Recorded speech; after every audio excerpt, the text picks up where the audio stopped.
तो नमस्ते दोस्तों, आज हम पढ़ने वाले हैं रासायनिक बल गतिकी का कक्षा 12 का भाग 5। आगे बढ़ते हैं। जो हमने 3.2 में पढ़ा था उसी के अंदर जो उदाहरण है आज हम वो पढ़ने वाले हैं। तो हमारा पहला उदाहरण है प्रथम कोटि की अभिक्रिया N2O5 गैसीय रूप में 2NO2 गैसीय प्लस I/2 यानी कि ऑक्सीजन गैसीय रूप में 318 केल्विन पर N2O5 का प्रारंभिक सांद्रता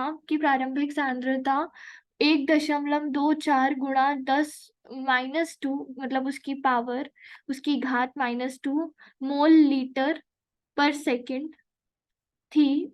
तो 60 मिनट के उपरांत 0.020 इंटू 10 - 2 मोल बटा लीटर पर सेकेंड रह गई। 318 केल्विन पर वेग स्थिरांक की गणना कीजिए। प्रथम कोटि की अभिक्रिया के लिए log R1/R2 equals to KT2 - T1/2.303 या K equals to 2.303/T2 - T1 log R1/R2 या K बराबर 2.303/60 मिनट में से 0 minute log 1.24 into 10 - 2 mole litre पर second 0.20 into 10 - 2 mole litre 2.303/60 minute वाला 60 - 0 60 ही होता है log 2.303 शून्य बराबर गुणा करेंगे 0.7924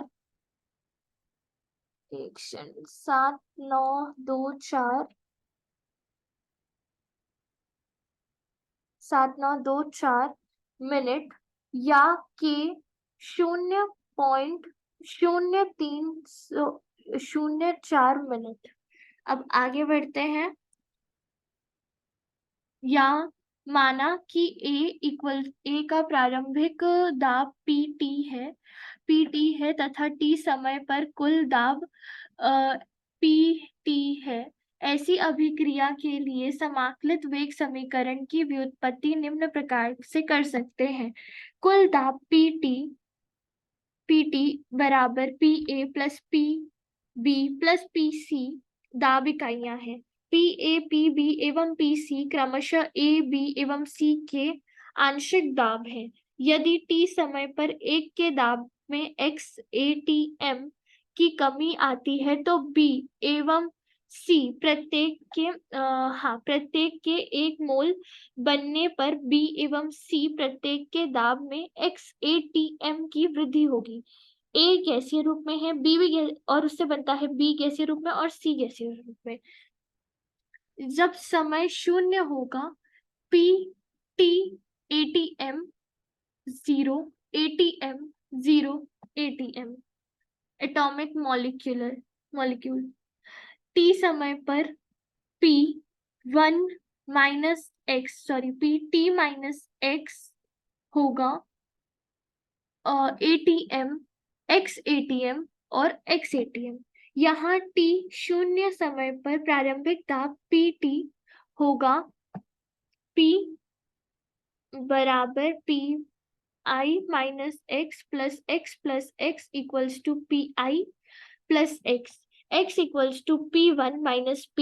यहाँ PA बराबर होगा PI - X equals to PI फिर माइनस PT फिर PT माइनस PI बराबर 2PI - PT के बराबर 2.303/T log PI/PA 2.303/T log PT 2PI - PT। अब आगे बढ़ते हैं। स्थिर आयतन पर N2O5 गैसीय के प्रथम कोटि के तापीय वियोजन पर निम्न आंकड़े प्राप्त हुए। 2N2O5 गैसीय रूप में, 2N2O4 गैसीय रूप में प्लस O2 गैसीय रूप में, क्रमशः 1, 2। समय बटा सेकंड 0, 100। कुल दाब बटा एटम मॉलिक्यूल होगा 0.0.5, 0.512। वेग स्थिरांक की गणना कीजिए। माना कि N2O5 गैसीय के दाब में 2x atm की कमी होती है। चूंकि N2O5 गैसीय के 2 मोल वियोजित होकर N2O4 गैसीय के 2 मोल तथा O2G का 1 मोल देते हैं। N2O4 गैसीय के दाब में 2x atm की वृद्धि तथा O2G यानी कि ऑक्सीजन के दाब में x atm की वृद्धि होगी। 2N2O5 गैसीय में 2N2O4 गैसीय प्लस O2। आगे बढ़ते हैं। 2N2O5 गैसीय बनाते हैं 2N2O4 गैसीय, फिर O2G। फिर आएगा प्रारंभ में T यानी समय हम शून्य रखेंगे तो 0.5 atm, फिर 0 atm, फिर 0 atm। उसके बाद जब समय पर 0.5 minus 2x atm, 2x atm, x atm, PT equals to PN2O5 plus P2NO4 plus PO2 equals to 0.5 minus 2x plus 2x plus x equals to 0.5 plus x. X equals to PT minus 0.5. PN2O5 बराबर 0.5 minus 2x, 0.5 minus 2। यहाँ पे हमने x का value निकाला है pt minus 0.5, तो यही लिखेंगे pt minus 0.5 बराबर 1.5 माइनस 2pt। t यानी कि समय 100 सेकेंड पर pt 0.512 atm पर आएगा। PN2O5 बराबर 1.5 माइनस 2 गुणा 0.512 बराबर 0.476 atm। समीकरण 3.16 का प्रयोग करने पर क्या आएगा? के 2.303 बटा टी लॉग पी आई बटा पी ए बराबर 2.303 बटा 100 सेकेंड लॉग 0.5 atm बटा 0.476 atm। 2.303 बटा 100 सेकेंड गुणा किए 0.0216 से, तो 4.98 इंटू 10 माइनस 4 सेकेंड। अब हम पढ़ते हैं अभिक्रिया की अर्धायु। ये हमारा अगला भाग है। किसी अभिक्रिया में अभिक्रिया का प्रारंभिक सांद्रता के आधे होने में जितना समय लगता है उसे अर्धायु कहते हैं। मतलब किसी भी अभिक्रिया में अभिक्रिया के प्रारंभिक सांद्रता के आधे होने में जितना समय लगता है उसे हम अर्धायु कहते हैं। T1/1/2 यानी कि आधा अर्धायु। के R शून्य माइनस R बटा समय T को अगर हम लिखेंगे T 1/2 तो R बराबर 1/2 R शून्य। T 1/2 पर वेग स्थिरांक होगा K equals to R minus 1/2 R बटा T 1/2 या T 1/2 R बटा 2K। अब ये बहुत इंपॉर्टेंट, ये बहुत ही आवश्यक एक सूची है, आप पढ़ सकते हैं। सूचना है शून्य कोटि की अभिक्रिया अर्धायु में अभिक्रिया की प्रारंभिक सांद्रता के समानुपाती तथा वेग स्थिरांक के व्युत्क्रमानुपाती होती है। मतलब शून्य कोटि की जो अभिक्रिया अर्धायु है में अभिक्रिया की प्रारंभिक सांद्रता के समानुपाती तथा वेग स्थिरांक के व्युत्क्रमानुपाती होती है। प्रथम कोटि की अभिक्रिया के लिए K बराबर 2.303 बटा T log R बटा R, R0 बटा R, T 1/2 पर R बटा 2। अतः उपरोक्त समीकरण निम्न प्रकार लिखा जा सकता है। K 2.303 बटा T 1/2 log R शून्य बटा R 0/2 अथवा T1 मतलब हाफ या 1/2 बराबर 2.303/K गुणा log, फिर 2.303/K इंटू 0.301, या T 1/2 और 0.693/K। अब आगे बढ़ते हैं।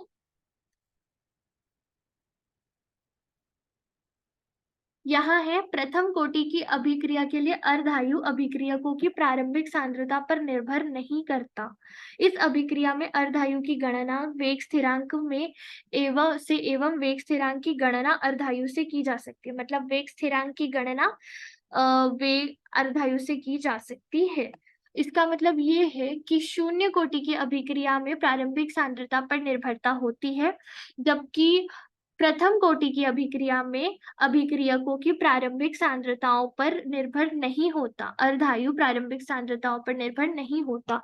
शून्य कोटि की अभिक्रिया के लिए T 1/2 इनवर्स प्रोपोर्शन है R0, तथा प्रथम कोटि की अभिक्रिया के लिए T 1/2 का मान R0 पर निर्भर नहीं होता। अब आगे बढ़ते हैं, उदाहरण देख लेते हैं। प्रथम कोटि की एक अभिक्रिया के लिए वेग स्थिरांक K का मान 5.5 इंटू 10⁻14 सेकेंड है या तक माना गया है। इस अभिक्रिया के लिए अर्धायु की गणना कीजिए। हल है, प्रथम कोटि की अभिक्रिया के लिए अर्धायु होता है T 1/2 0.693/K। अब क्या आएगा? T 1/2 0.693/5.5 गुणा करेंगे 10, घात लगाएंगे -14, फिर सेकेंड, फिर आएगा 1.26 इंटू 10 की घात होगी 13 सेकेंड। अगला उदाहरण देख लेते हैं। दर्शाइए कि प्रथम कोटि की अभिक्रिया 99.9% अभिक्रिया पूर्ण होने में लगा समय अर्धायु T 1/2 का 10 गुना होता है। 99.9% अभिक्रिया पूर्ण होने पर R होगा R0 माइनस 0.3 बार 9, यानी कि 0.999 R0 K equals to 2.303 T log एक क्षण T log R0/R equals to 2.303/T log R0/R0 minus 0.3 बार 9 R0। अब हम अगला टेबल देखते हैं, सारणी है ये। शून्य एवं प्रथम कोटि की अभिक्रियाओं के लिए समाकलित वेग नियम। चलिए आगे बढ़ते हैं। जब Rp है और अवकल वेग नियम है हमारा dR/dt, यानी कि रिएक्टेंट में परिवर्तन बटा समय में परिवर्तन होता है -K, फिर आएगा समाकलन वेग नियम है KT बराबर R0 माइनस R। इसके बाद है सरल रेखा आलेख है R एवं T के मध्य R/2K आएगा हमारा। K की इकाई है सांद्रता, समय अथवा मोल पर लीटर पर second. R/P dRdt equals to -KR, R equals to R0 E minus KA आएगा, अथवा KT equals to ln R/R, R0/R। ln R एवं T के साथ के मध्य इन ln 2/K होगा 0.693 के समय होगा अथवा second.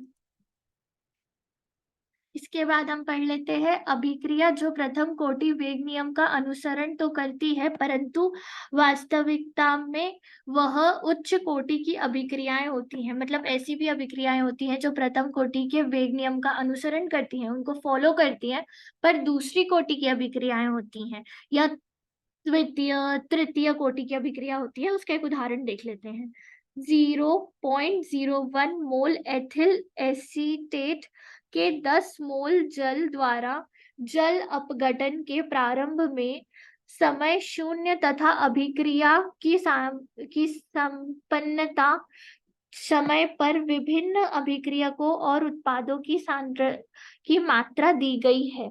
CH3C00 C2H5 plus H2O hydrogen plus बनाता है CH3COOH plus C2H5OH।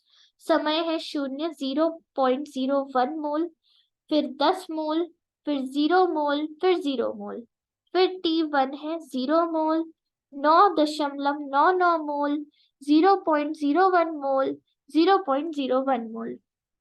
Ethyl acetate का जल अपघटन दो अभिक्रियकों वाली अभिक्रिया है जिसमें एथिल एसीटेट और जल के बीच अभिक्रिया होती है।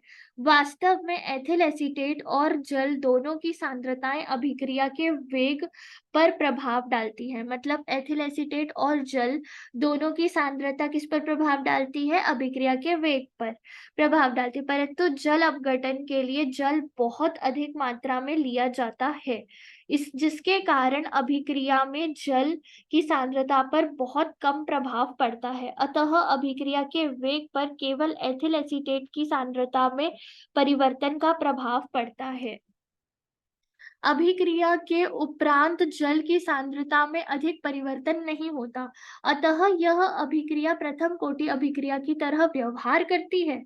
ऐसी अभिक्रियाओं को छद्म प्रथम कोटि की अभिक्रिया कहते हैं। मतलब इसका व्यवहार पूरा प्रथम कोटि की अभिक्रिया जैसा है, एथिल एसीटेट और जल का, किंतु ये छद्म अभिक्रिया प्रथम कोटि की अभिक्रिया है। अभिक्रिया के उपरांत जल की सांद्रता में अधिक परिवर्तन नहीं आता है। अब आगे बढ़ते हैं। C12H22 011 plus H2O H plus C6H12 06 plus 6 plus C6H12 06, यानी कि इक्षुशंकरा वेग होगा हमारा K C12H22 0O11। ग्लूकोस, ये ग्लूकोज बना है, ये जो C6H12 06 है ये ग्लूकोस है, और ये C6H12 06 ये फ्रक्टीज है। ओके, अब हमने इतना पढ़ लिया है, आशा है आपको समझ आया होगा। आज हमने सीखा है शून्य कोटि की अभिक्रिया, प्रथम कोटि की अभिक्रिया और अभिक्रिया का अर्धायु। आगे हम पढ़ने वाले हैं अभिक्रिया की ताप पर निर्भरता, उत्प्रेरक का प्रभाव, रासायनिक अभिक्रिया की संघट्ट सिद्धांत। धन्यवाद आप सभी का। Thank you for watching.